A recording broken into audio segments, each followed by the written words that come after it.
Guys, welcome back to my channel. আশা করি সবাই খুব ভালো আছো আর আমিও খুব ভালো আছি। আবার ছিলাম একটা নিউ ভিডিও নিয়ে। তো আশা করি ভিডিওটা থাম্বনেল টাইটেল দেখেই বুঝতে পেরে গেছো যে কী নিয়ে ভিডিওটা হচ্ছে। আজকে চিকেন স্টু নিয়ে ভিডিওটা করছি। এই চিকেন স্টুটা আমার খুব ভালো লাগে মায়ের হাতে, তাই জন্য আমি ভাবলাম তোমাদের সাথে শেয়ার করি। তো চলো। তো মা এখানে কুকার নিয়ে নিয়েছে, কুকারের মধ্যে মা বাটার দিয়ে দিয়েছে, দেখতেই পেলেন। তো বাটারটা দিয়ে একটু হালকা গরম করে নিয়ে তো তারপর এক এক করে এখানে ভেজিটেবলগুলো অ্যাড করে দেবে, দিয়ে দেবে। তো ভেজিটেবলগুলো কী কী আছে, আলু আছে, বিনস আছে, পেঁপে আছে আর গাজর আছে।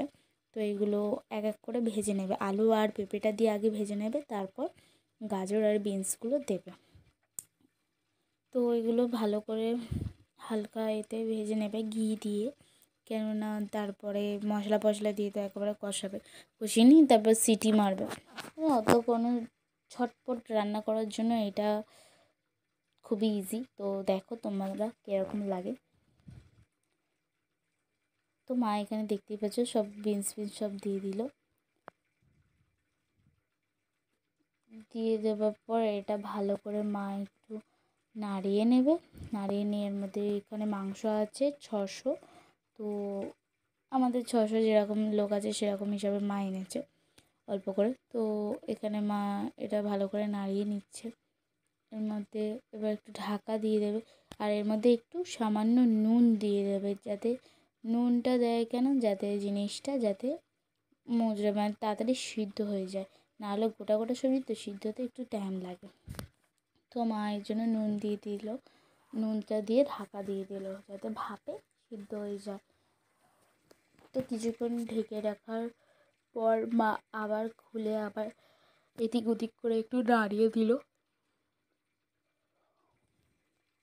দেখতেই পাচ্ছ কি সুন্দর লাগছে, গাজরগুলো টকটক লাল। তো গাজরগুলো ভাজা ভাজা হয়ে গেছে হালকা। এর মধ্যে মা চিকেনটা দিয়ে দিল। চিকেনগুলো এর মধ্যে দিয়ে দেবে এক এক করে।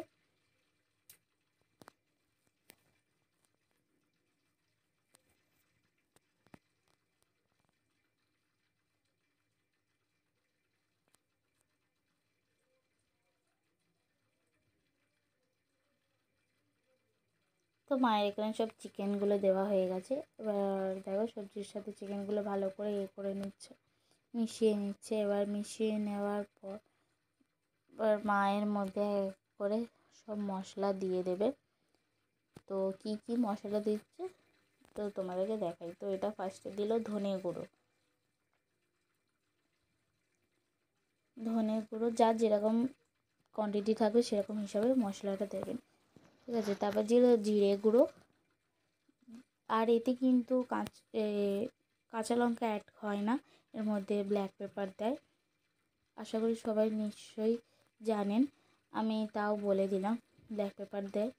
তো ব্ল্যাক পেপারটা দিয়ে হাতায় করে নিল, কেননা বেশি হয়ে গেলে অনেক ঝাল হয়ে যাবে, তাই জন্য মা হাতায় করে দিল। তো আপনাদের ঝাল অনুযায়ী আপনারা ব্ল্যাক পেপারটা দেবেন। তো এটা পুরো মিক্স করে নিল মা, ভালো করে মিক্স করে নেবার পর এটাকে এরকম আর একটু নুন দিয়ে দেবে এর মধ্যে। তারপর এটাকে ঢাকা দিয়ে দেবে। আর হ্যাঁ, এর মধ্যে হালকা সামান্য হালকা একটু নুন দিতে পারেন, মার হাতে একটু বেশি পড়ে গেছে হলুদটা, হলুদ দিতে পারেন হালকা একটু, আর হালকা একটু লঙ্কা গুঁড়ো, ব্যাস।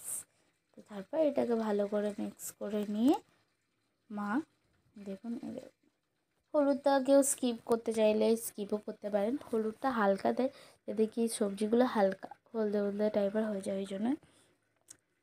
তো এটাকে ভালো করে মা মিক্স করে নিচ্ছে, দেখো সুন্দর লাগছে।